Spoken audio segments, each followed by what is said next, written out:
For years now at Sakar, sometimes we gag that we fear that the MCU and it's in trouble and we need to reboot and stuff like that. Well, I think this time it may actually be the case. The man who delivered hands down the best trilogy in the MCU and the best MCU movie since Endgame is now the CEO of DC Studios. So if that doesn't concern you as a Marvel fan, what will?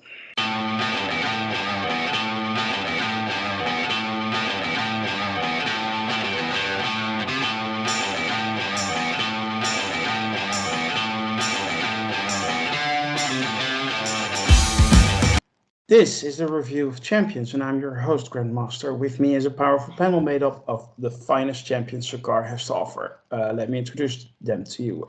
Voice only, back from the dead, I should say. Lokismom, how are you doing? I'm doing really well, and just looking forward to talking about this great movie that just came out. Mm-hmm. Having released her from the dead, voice only too, Mr. Lord Devman.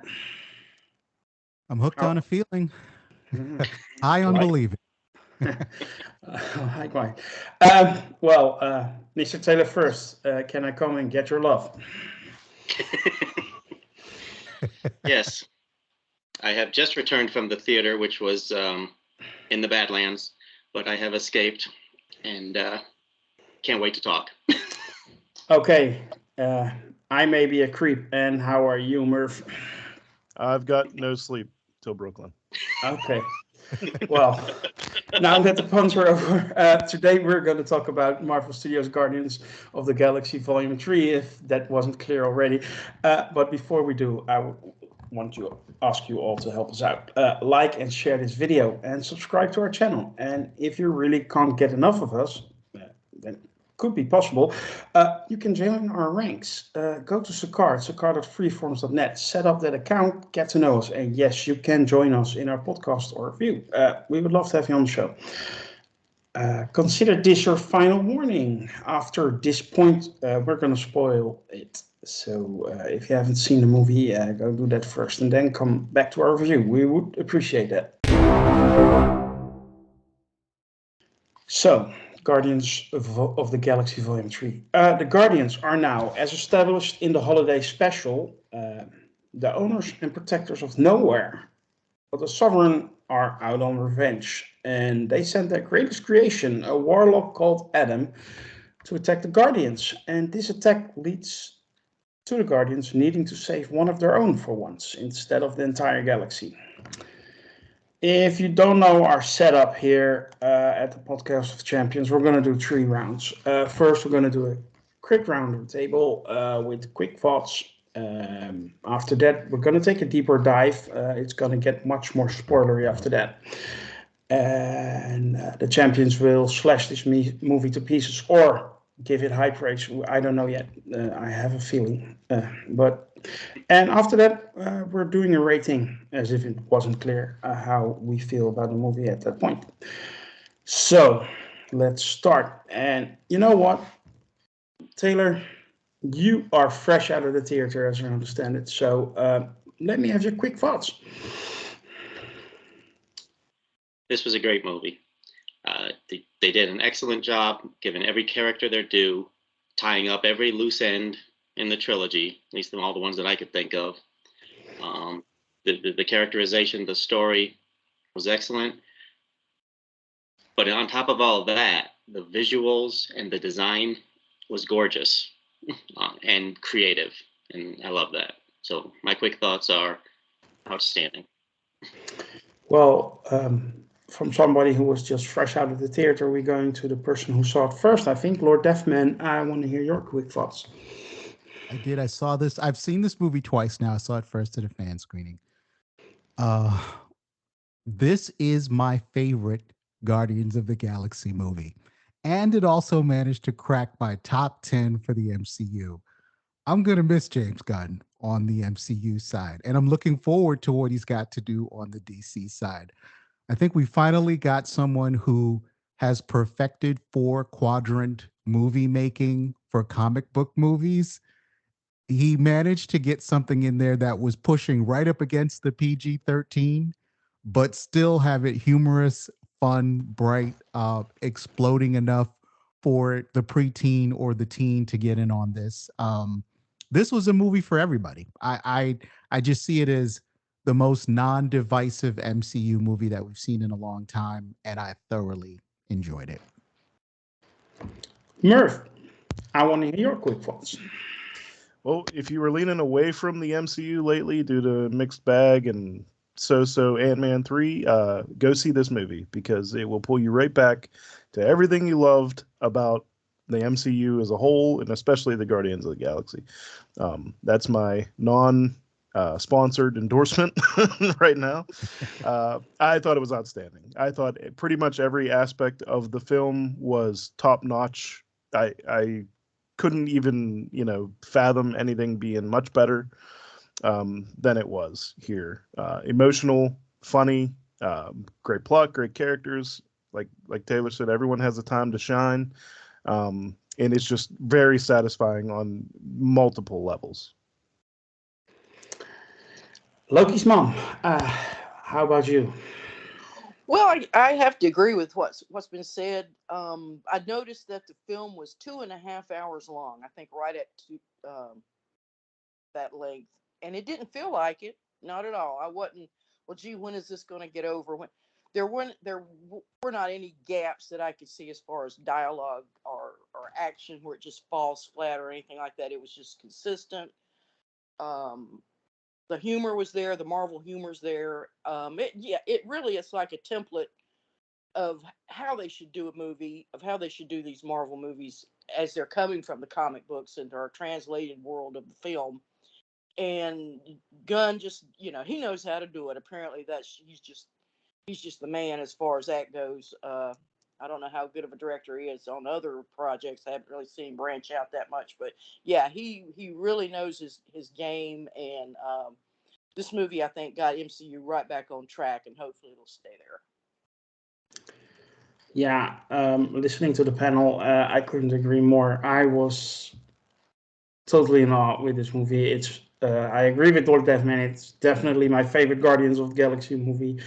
I think it did a beautiful job of tying all three movies together, telling a beautiful story over three movies.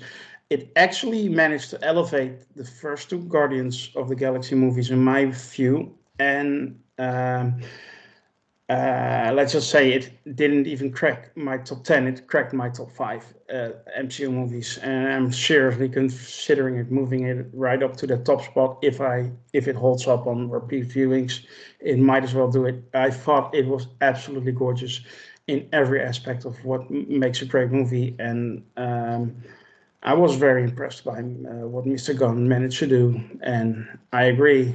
Uh, he will be missed at Marvel, and like I said in my opening statement, Marvel has a serious competitor now in DC, because if he brings only half of this to DC, DC fans are going to eat, and they're going to eat well. Talking about, deeper dives, we're going to do deeper dives now. Murph, I'll let you go first. Or rave if you want, but if you have a negative comment, please drop it as well. The only negative I could think is, speaking specifically, whenever the Ravagers show up, for some reason they're not involved other than Gamora. And I didn't catch a reason why. Maybe they explained it away. Maybe they were just like, hey, we're just dropping her off. But the only person to stay with the group was Gamora, and I didn't hear if there was like a reason that they all showed up, but only Gamora stuck around. Other than that, like, I do think maybe I enjoyed the other soundtracks a little better, but that's just musical taste. I get what he was doing with the musical decisions in the film, James Gunn, but just personal taste, I kind of preferred some of the other soundtracks a little better. Everything else might be the best of any Guardians of the Galaxy film for sure. Especially first and foremost the villain. This is easily one of the best villains in the MCU, especially lately, but possibly even all time. I don't think I've hated a villain as much as I hated this villain in this film. And maybe it's the low hanging fruit of like, if you mess with animals, like it's just it's easy to hate you if you're gonna, go around torturing animals and like destroying civilizations just because you're unhappy with their productivity or advancements or whatever. Yeah, like the High Evolutionary and the actor, I would butcher his name. Um, I don't even want to try it because, but he deserves all the praise. I thought he was excellent in this. I thought he was despicable and, perfectly like you can tell what his motives are, but also like you don't want anything to do with him. And even his own people at a certain point, like we're done with him. They're like, no, you've got to go. And I thought he was great.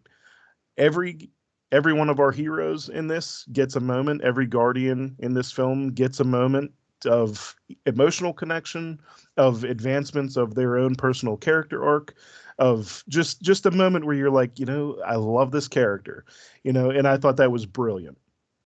Plot wise, it was easy to follow, and there was a reason behind things moving along pretty rapidly, so there's not a whole lot of time to waste right out of the gate. I thought that was great.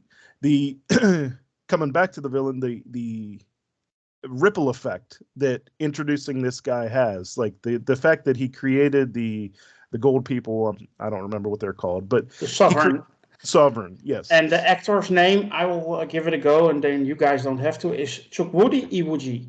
At least that's how I would pronounce it. If he's American, it would be probably Chukwudi Iwuji, but let's just...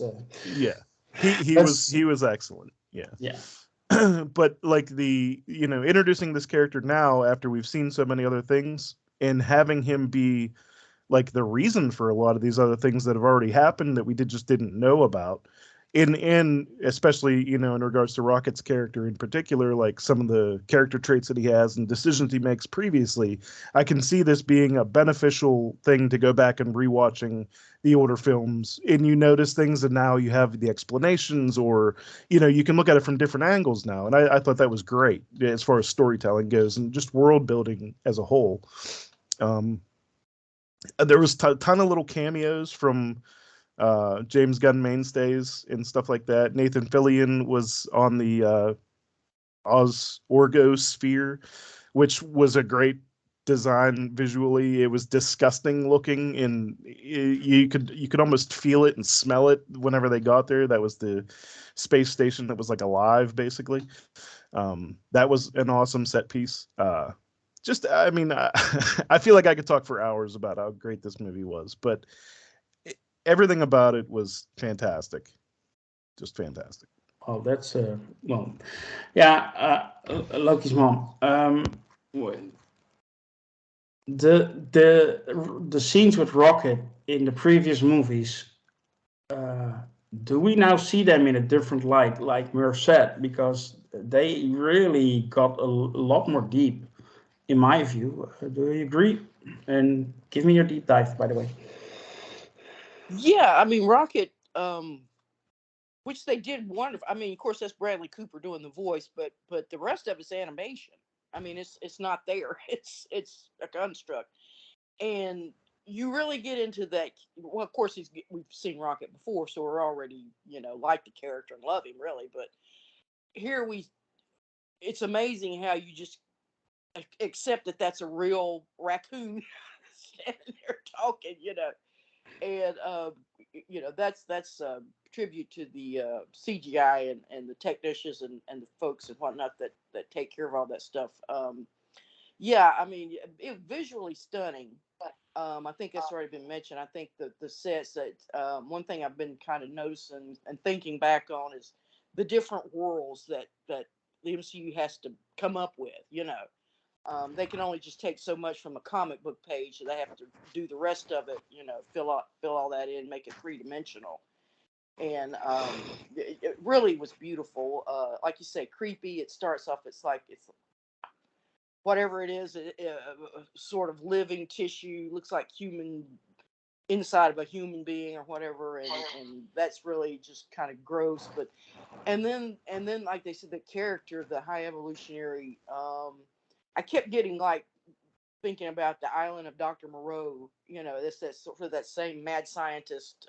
I'm going to create all these monsters, you know, and try hopefully out of one of these monsters I'm going to get my perfect being, and so that's what he's been doing all these centuries or whatever. And yeah, just a horrible, despicable. Um, yeah, we'll see. Too bad we're going to lose him. Maybe the High Evolutionary will come back somehow, some way. But yeah, I think he's gone for now. But yeah, but loved Rocket. Loved, you know, it really was kind of he was kind of the star of the movie if you think about it. So yeah, it was just remarkable what they did. Yeah. And any further comment on the whole movie? What stood out for you? Yeah, well, you're talking about little complaints. The one, and this was what just kind of like fell all over us from Love and Thunder, was the Disneyfication of and bringing all these little kitty characters in and whatnot. Which, you know, I understand they got to broaden the appeal. You know, they want the whole family to come, but even so, I think they still had a little bit of that with the. It's just like they keep at the end of every movie they have this junior member, and I think at the very end we see the one of the little um, children that's been saved from High Evolutionary has the Guardian outfit on and whatnot. So I thought that, Brittany. yeah, it's kind of, yeah, there's some of that, but it wasn't overdone. I will say that there was enough of the they really got close to like some, like I said, grotesque characters, and the little bunny with the spider leg. I mean, it was just, yeah, it creeped me out, and I can imagine how an 8-year-old kid would be creeped out by it. But yeah, they took a risk on that, so I'll give them points for that. But they didn't overdo it. You know, they did it right. Mm-hmm. We got both of it, and yet they didn't just really just give us like a gross out fest that we're going to get maybe in another movie. But yeah. Well, Lord Deathman, I was ready to be emotionally destroyed by James Gunn. I mean, I was certain characters were going to die, and we had to say goodbye, and it would be in the most dramatic way. What I didn't expect that I would be destroyed by 3 CGI animals, thieves, Floor and Lila. I mean, I actually was sobbing in the theater when it happened, that particular scene. Did you expect this? No, I didn't expect to be as moved as I thought I was. And I had heard a lot of the marketing. I'd heard some people talking about it who'd seen it before me. Bring your tissues. Even the actors are saying that in the marketing. But I was like, you know what? I'm impervious to tears. I'm impervious to your marketing. You're not going to get me. But you know what? He got me. And he got me like every single time. It was pathetic. This is one of those reviews where I'm going to sound like the brain dead MCU fan that I am, like, because I'm not going to be able to summon any worthwhile criticism of this film. So I have a totally different approach for dealing with what was not wrong with the Guardians of the Galaxy Volume 3, right? So some of the biggest criticisms I hear about this, which I do not share, because I thought this one was really good and close to perfect for what I want out of a comic book movie. But a lot of people thought that the needle drops were a little heavy handed. When you go from one song and set piece to the next. I was like, no, that was awesome. Pure rock and roll. So shut up. Then some people, I heard a couple of people, and I'm talking about more than one, say that this felt like the James Gunn Friends and Family show, especially the midway points through the movie with Nathan Fillion and bringing in Jen, his wife, and all of that. I'm like, what? But come on. Who puts their wife in a movie and then shoots her in the leg as they're like horribly screaming? Like, yeah, I just love the way she started off as a boss, like controlling things, and then she just takes a plasma round to the leg. It's hilarious. It was like genuinely hilarious. So I had no problems with the nepotism. And if my wife was that hot, she'd probably get into all my films too. So somebody's just gonna have to suck it on that one. And then of course, you get the Disneyfication comments, right? Another negative, they had to get those kids in there. They had kids in Black Widow. They had kids in Love and Thunder, so forth and so on. You know, there's always a child empowerment movie, but these kids fit perfectly into this plot. You know, it made sense that a villain like the High Evolutionary was going to be involved in working, you know, with creating a new society with extremely young people. Made perfect sense. So I can't give it to any of the detractors on anything on this particular film. All I can do is talk about what I really liked. And what really emotionally moved me was he kept faking us out, you know, and this is something that you really should have been angry with this dude for.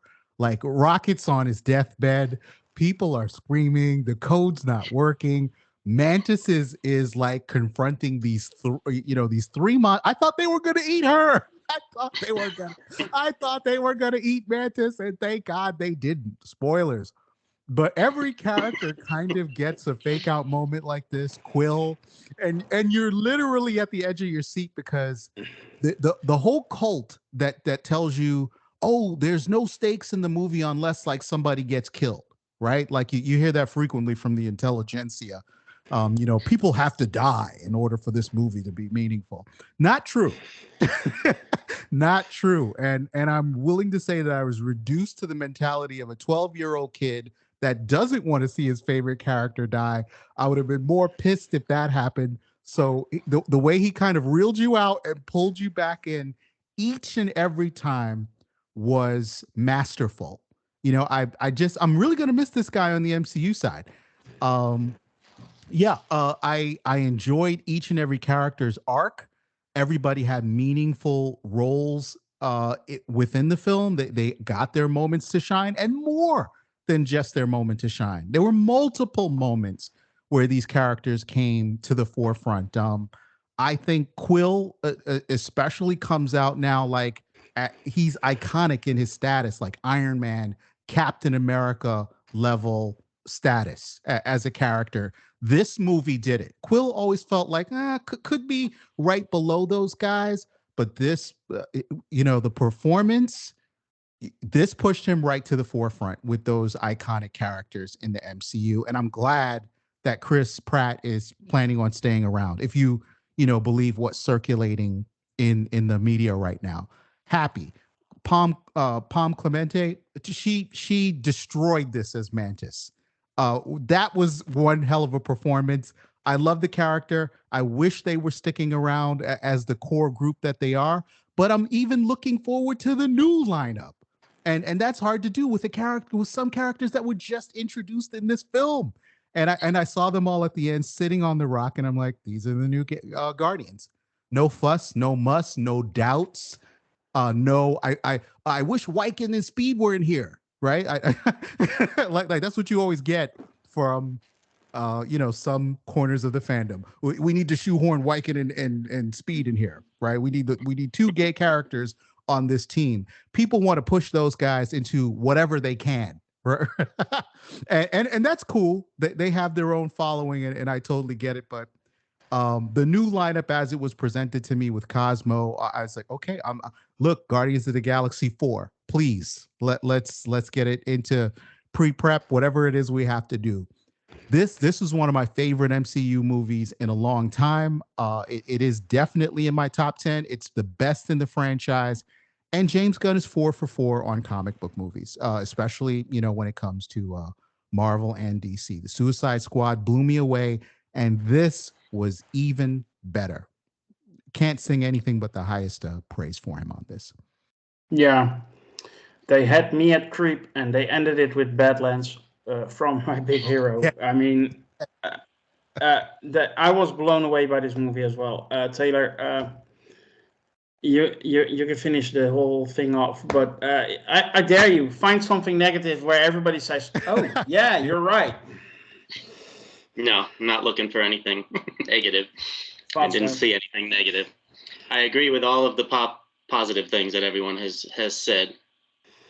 Just a couple high points for me. Again, the High Evolutionary. Not only is he a great villain, but what an actor. The emotion, the personality, you could just feel his motivation, and you just wanted to kill this guy. Can I interject for 1 second? Yes. There's a problem with Jonathan Majors, as we discussed on our latest podcast. I saw some suggestions online that they should make the High Evolutionary a Kang variant and just recast the guy with the difficult name as a new Kang, because he could pull it off. Well, that But would be interesting. But yeah, maybe that's a topic for another discussion. exactly. But I just wanted to throw it out there. People But are yeah, already saying that this guy should stay in the MCU. he was amazing, amazing performance. And like you said, I several times throughout the movie, I just said to myself, I cannot wait till this guy gets his freaking ass kicked. Other good things, the writing. I mean, you others have all alluded to it, but just the writing, so crisp, so focused. The dialogue, so on point. No extra crap shoved in for any other reasons. It was so focused. And then all the characters, like Nathan Fillion's character, he could have been written as faceless stormtrooper #1 and done nothing. That guy had personality. He had a sense of humor. He had friends and coworkers, and he was threatening. He shot Drax in the back and nearly killed him. So again, and great, and Nathan Fillion, it's impossible not to love that guy to begin with anyway.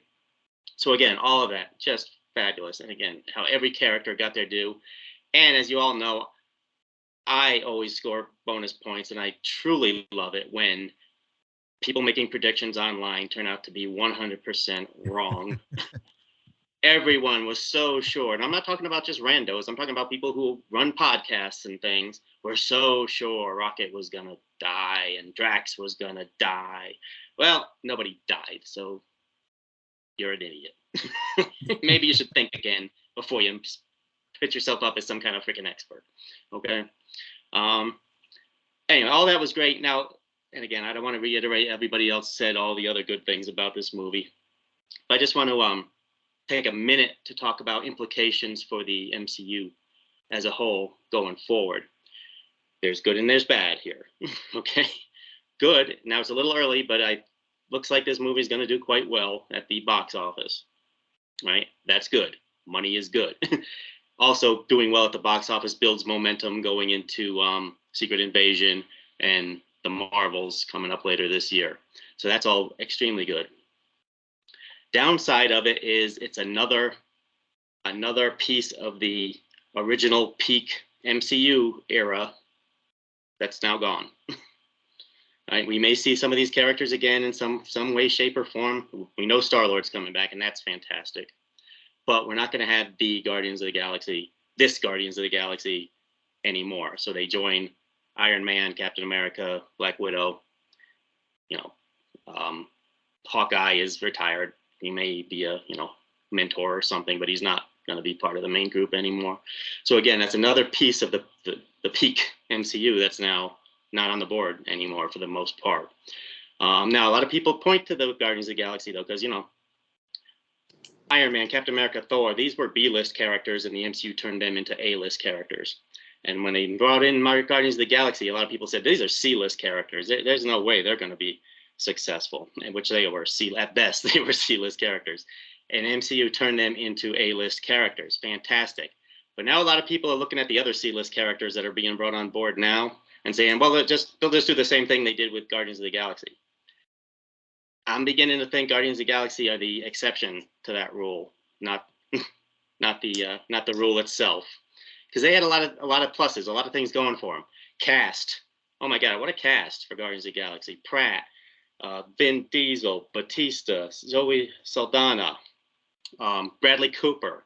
All of them had significant fan bases before they even came into the Guardians of the Galaxy. Another good thing about the Guardians of the Galaxy, a benefit that they had, is they're a space opera. They're geographically by light years separated from the rest of the MCU, so they had more freedom without worrying about interfering with the rest of the main story going on. All right, so they had that freedom.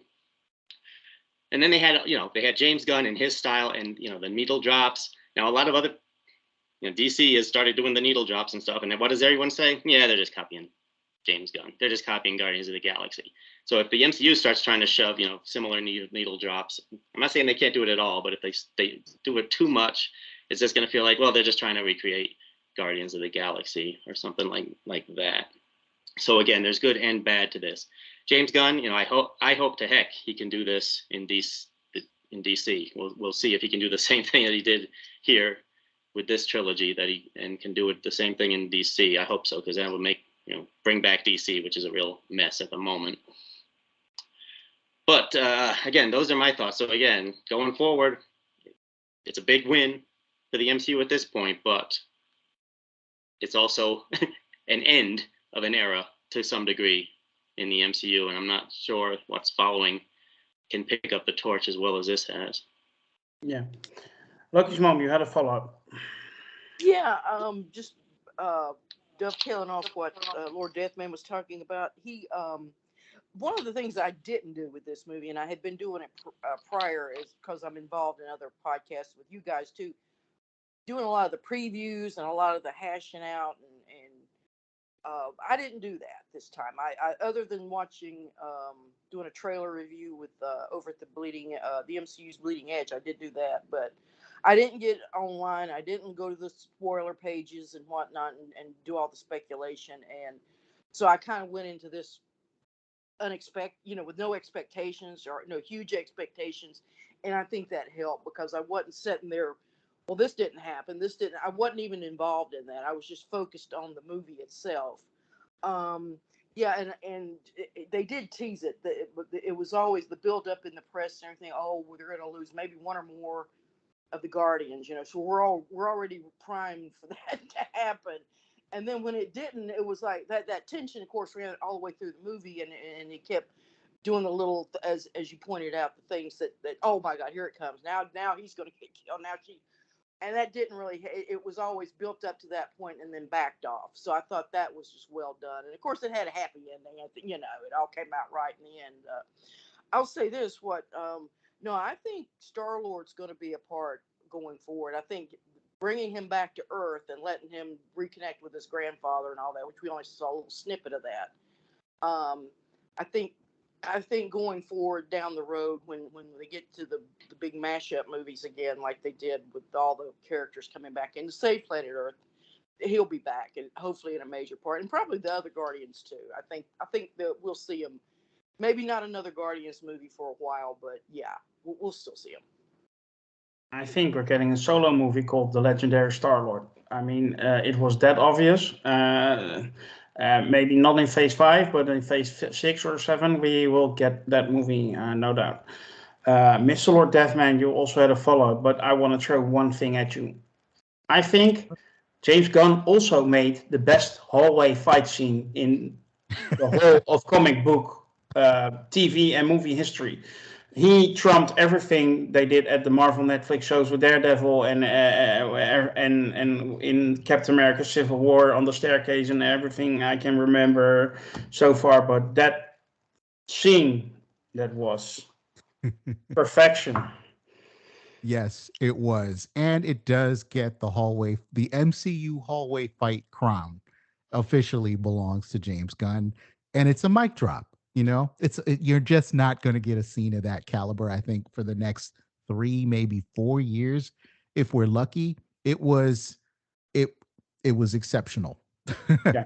And wow, it's like I had to see it again, and I'm going to have to see it again just to watch that scene and really get all the little ticks and tricks and camera pulls and moves that happened in that hallway scene. Beautifully soundtracked that particular scene. Yeah, I can't do anything but agree with you on that. He now has the crown for that. I think it also is one of the best teamwork in a fight scene I have ever seen, because they, at a certain moment, they were all helping each other, saving each other's ass, and yeah, it was amazingly shot. Of course, the soundtrack, Beastie Boys, it did help, but still, yeah, perfection in my view. Yeah. But you had a follow up. I took you away. Yeah. I just want to say that hallway fight hits differently when you have characters like the Guardians that have this tight family unit sort of the fact that you see them dovetailing off of each other, helping them in different ways logistically as they're going through this fight. It just feels more earned when you're watching a hallway scene like that. But I wanted to follow up on what two of the panel members said here, starting with Taylor, and that this feels like the close of another peak era MCU property. I totally agree with him, and I've got mixed feelings on it, but I don't know if I kind of had an epiphany while I was watching this and this movie was ending. I am almost ready to cede control of the MCU to the next generation. And I say almost because there are still a few projects I'm looking forward to, but I'm almost ready to say that this was like, if I knew anything about sports, this would be like the 69 Mets or whatever your analogy is here. This is I saw the playoff winning. They've been single-handedly carrying this genre since 2008. I think we had enough time, right? Like we could be greedy and ask for more, but I do feel like the MCU that's coming is an MCU maybe for a different generation of fans. I hope they get iconic characters. I hope they get the same level of commitment and storytelling. I hope they get the same level of talent behind the camera, but I know what I got, right? And I am not dissatisfied with the 13 years of storytelling that they've been doing. So I'm almost ready to kind of let it go and let this era sort of close the chapter on this and then continue on. Wyken and Speed can take over the whole MCU after Secret Invasion or something. I don't know. And then I also wanted to talk a little bit about what Loki's mom had to say with regards to and this is really hard to articulate. Fan speculation for me personally has really ruined my enjoyment of certain movies or diminished it appreciably, right? Like this cycle with the Guardians of the Galaxy felt like the old way the MC used to be. Not a lot of ridiculous speculation, not a lot of rumor mongering, not a lot of fighting and infighting on in the social media about what's going to happen, not a ton of set photos. Like you can tell the difference. Like the marketing cycle hit differently. The way we've been talking about this film as fans, and really it's because a lot of people have just backed off the MCU because it doesn't look like the prize pony that it used to be. So there's no reason to kind of tear it apart to the insane level that we did with Multiverse of Madness. This was just a much more enjoyable experience to go into. So I use this to stand on my usual soapbox of the spoiler industrial complex and headcanon and speculation fairies are kind of ruining our fandom. I'm just going to go out on a limb and say that, but end of rant. Okay. Well, Merv had another follow-up, but I'm going to throw something at him. Guardians of the Galaxy. Best trilogy in the MCU. Go. Yes. Okay. And I will ask the other panel members as well, but you can elaborate on that, but you can also leave it for others and go first to your follow-up. I'll elaborate real quick. I think as of right this second, yes. The only one that could possibly even be close, I would say, outside of like the Avengers movies, would be Captain America. But I think I would rather watch the Guardians films on any given day than anything else in the MCU as of right now. And that's not to knock everything else. I just think these movies are that good.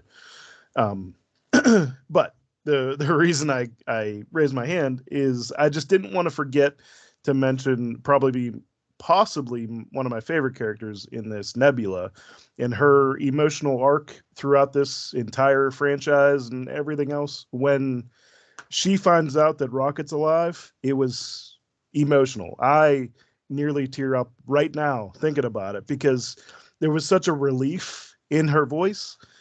It was great. I loved it so much. So that that I just didn't want to forget to mention that because her character has been one of the best ones. Get out of here. Has been one of the best ones to me throughout this entire franchise, and just the to see where she started and then to see where she ends was just so satisfying. Yeah, and of course, what I actually didn't realize at the moment I saw it, but I realized it later. Rocket and Nebula had a 5 year gap where they were together and build up a friendship and relationship in grief because of all their other friends were erased or dead even, like Gamora. So that made it actually. I actually didn't grasp that at the moment, but later I understood it, and then I thought, wow, he even managed to put that in this movie, and I thought it was great. But I'm going to ask my question to everybody, so I'm going to Taylor now. Taylor, Guardians of the Galaxy, best trilogy in the MCU. Yeah, want me to choose between my children. I can't do that. Oh, it's that bad, huh? But it's almost as good as Thor: Love and Thunder, so I'll give it that.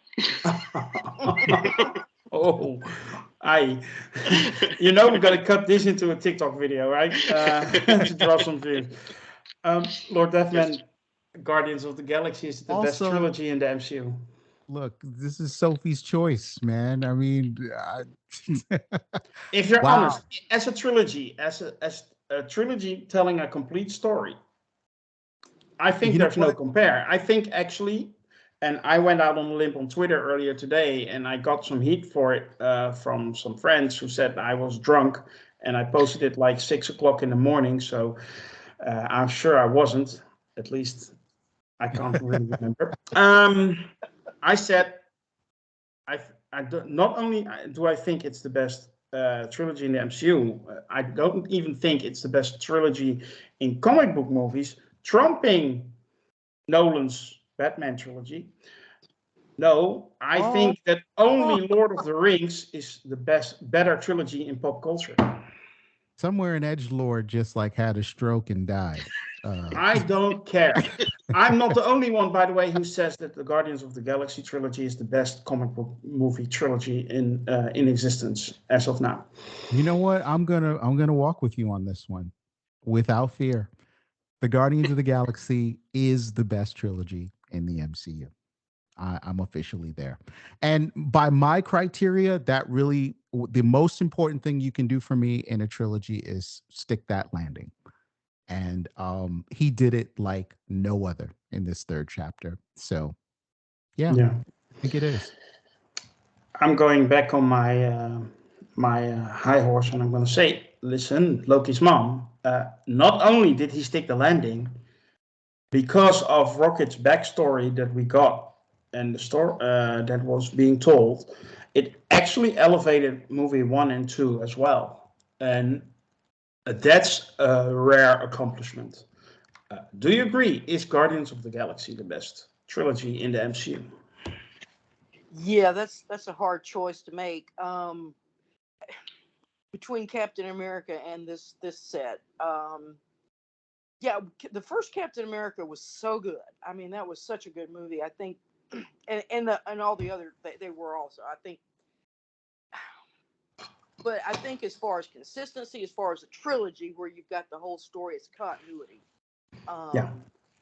Yeah, I have to say this is the tightly compact. And I guess this comes from the fact that James Gunn controlled all three.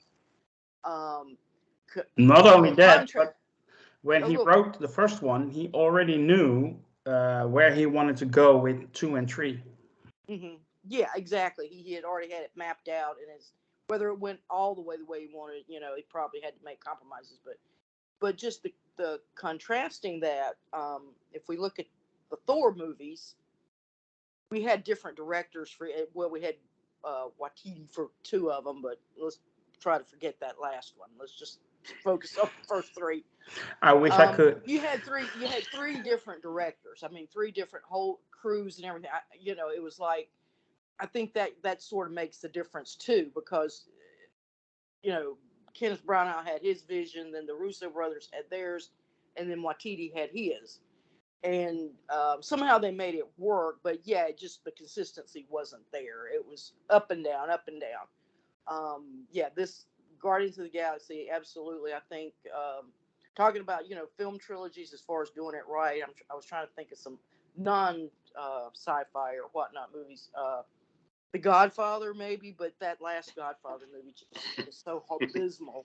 It just really, you can't really, if you can just do the two movies, absolutely Godfather 1 and 2 would be the best, part Yeah. 1 and part 2 movies ever made, but so far. But yeah, I'll have to agree. Yeah, Guardians, as far as the MCU goes, is the best Yeah. trilogy that they've done.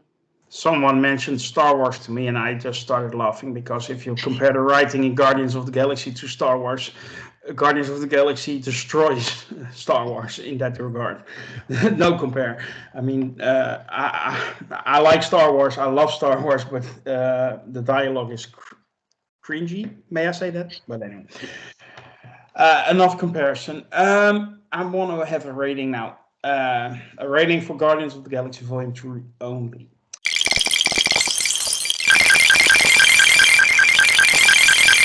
And I'm gonna start with you, Merv. I've got to go 10 out of 10, but only because that's as high as the scale goes. Okay, well, we're talking galaxy, time travel. I've seen it all, so be free. Lokismom, your number. Well, I'm going to give it an 8 out of 10. I mean, I think that's usually, it's hard to get me to a 9 and probably impossible to a 10, but yeah, absolutely 8. A little shout out to Will Poulter. I thought he didn't have a lot to do with Adam Warlock. He was kind of in and out, and maybe we'll see more of him down the road. But yeah, I was um, he could have been better, but yeah, he did and he looked great. He looked great, and absolutely Chris Pratt. I'm gonna say this: yummy, yummy, yummy. He is really hitting his prime as far as beefcake goes. So yeah. Yeah, I can't help you there in that aspect. By the way, I thought Merv was in charge of sexual innuendo, but anyway, or Deathman, your number. The dial goes all the way up to 11. This was above and beyond what a perfect group based or team based superhero movie should do. At moments when it was really singing, they were comparable to the Avengers, and again, with that sort of dysfunctional family core, the Avengers are kind of like the sleek professionals that are highly competent, and you get them out there and that they're doing what they need to do as skilled soldiers. But the family dynamic with the Guardians, yeah, yeah, took me all the way up to an 11 from start to finish. I was wildly entertained. This is a beautiful looking film. It's a beautifully written film, beautifully acted. And the MCU is really going to take a hit because James Gunn is gone. My grade is an 11. Okay, Taylor, may I have your number, please?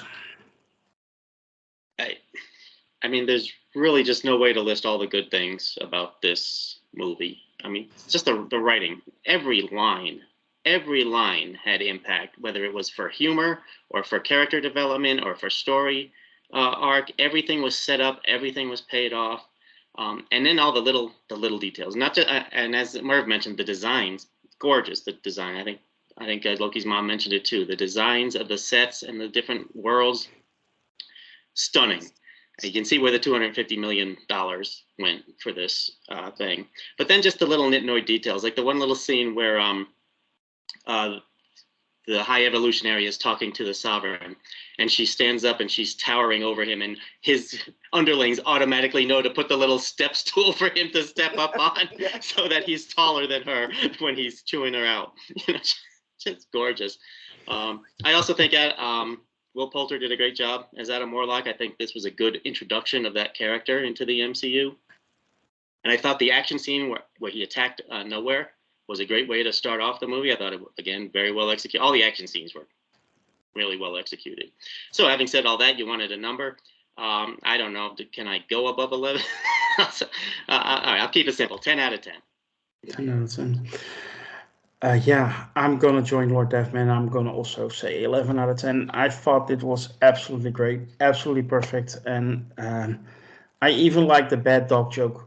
I mean, the Gunn sometimes overdoes a certain joke. he keeps going too much. Volume 2 suffered a little bit from that, but no, that was fine. 11 out of 10. Mr. Taylor first. You had a follow-up. Yeah, you just reminded me. Like, if someone were to tell you, and a science fiction movie would have a golden retriever with a Russian accent that would have emotional impact, you wouldn't believe them, but they did. If someone would have told me in 2012 when this movie was first announced, I don't know for sure, 2012, I guess.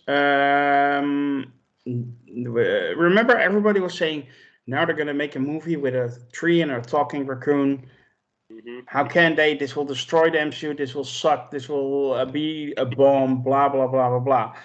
And now that same talking raccoon is arguably the best character inside the MCU with the best character arc. And I don't think I will get many people trying to kill me on that hill. Lokismom, another follow. Yeah, we were talking about just a side issue off just a little bit since it's in the news. Mr. Majors. What are we going to do about him? Yeah, I don't know how in the world they could work the actor who played the High Evolutionary in there. I think that's a good suggestion. I even thought about it myself. I mean, they're going to have to figure out something. I mean, give the guy some time, I guess. Maybe you can clear his name. But, yeah, I think it's going to be they're just going to have to bring another actor in, a major actor of some kind. I mean, they burn up Idris Elba already. He can't do it. Maybe they can find an actor who can come in and replace Majors and make it seem right. I think they can do it. I think at this point the fans are gonna say, oh yeah, whatever, yeah, give us another actor. We just get on with the damn thing. Yeah, I agree. But yeah, recasting in the MCU, it's always a thing. And with this, our review of Champions for Guardians of the Galaxy Volume 3 has been concluded. We hope you have enjoyed our discussion today. If you did, you can help us out. Like and share this review and subscribe to our YouTube channel. And if you really want more of us, join our forum at sakard.freeforums.net. We would love to see you there. And be on the lookout for a review series for Secret Invasion starting in June. And we will be back in a flash for our next movie review as well. And at some point, we will be dropping a new podcast as well. So for now, I want to thank you all. And also on behalf of our champions, we wish you to be safe and be well. Bye.